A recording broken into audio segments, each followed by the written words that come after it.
Hello दोस्तों, आज हम लोग बिहार बोर्ड क्लास 10th के नदी घाटी परियोजना के बारे में पढ़ेंगे, जिसमें से कोसी नदी घाटी जो एग्ज़ाम के दृष्टिकोण से बहुत ही ज़्यादा महत्वपूर्ण है। कोसी नदी घाटी की कल्पना 1896 में की गई थी और इसकी वास्तविक रूप जो दी गई थी वो 1955 से प्रारंभ हुई थी।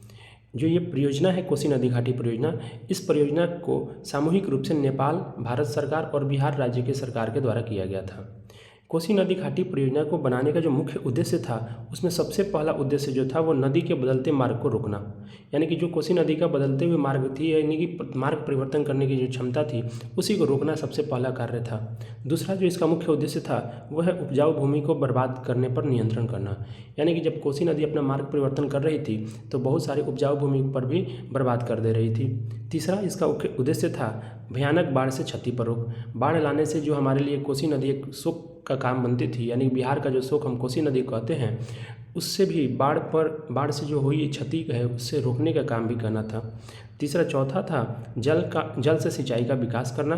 कोसी नदी घाटी परियोजना के तहत बहुत सारे नहरों का निर्माण करके आसपास के क्षेत्रों में सिंचाई का विकास करना था। पांचवा है जल विद्युत उत्पादन करना, जो कि हम देखते हैं कि हर नदी घाटी परियोजना का मुख्य उद्देश्य होता है जल विद्युत उत्पादन करना। और छठा मत्स्य पालन के साथ साथ नौकारोहण भी करना। ये आपका कोसी नदी घाटी का जो मुख्य उद्देश्य है। इसके तहत हम लोग पढ़ेंगे कि कोसी नदी घाटी को कई चरणों में पूरा किया गया था। मुख्य रूप से हम लोग 2 चरणों के बारे में इस क्लास में पढ़ेंगे। सबसे पहला जो फर्स्ट चरण है उसमें है कि मार्ग परिवर्तन पर नियंत्रण करने के लिए की गई थी। पहला चरण जो कोसी नदी घाटी का पूरा किया गया था वो है मार्ग परिवर्तन पर नियंत्रण करने हेतु। इसके तहत क्या किया गया कि हनुमान नगर पर एक बैराज का निर्माण किया गया। नेपाल का एक नगर है हनुमान नगर, उस पर बैराज का निर्माण किया गया। दूसरा चीज़ है कि बाढ़ नियंत्रण के लिए दोनों ओर तटबंध का निर्माण किया गया। कोसी नदी के दोनों साइड में एक तटबंध का निर्माण किया गया जो मानव निर्मित तटबंध के रूप में है। इसके साथ साथ पूर्वी एवं पश्चिमी कोसी नहर एवं उसकी शाखाओं का निर्माण किया गया। कोसी नहर जो है इसमें एक पूर्वी नहर और एक दूसरी पश्चिमी कोसी नहर, दोनों को शाखाओं का निर्माण किया गया।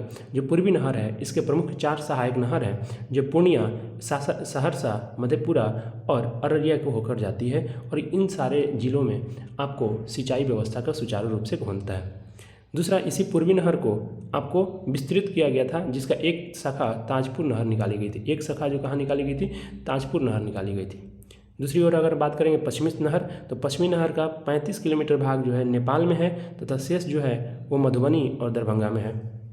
बात करेंगे कोसी बैराज की, तो कोसी बैराज जो है वो 12,161.30 मीटर लंबा है और ये कोसी बैराज जो कि 1955 में बनकर 1955 में इसको वास्तविक रूप दिया गया था, शुरुआत हुई थी, वो 1963 में आकर क्या हो गया, बनकर तैयार हो गया।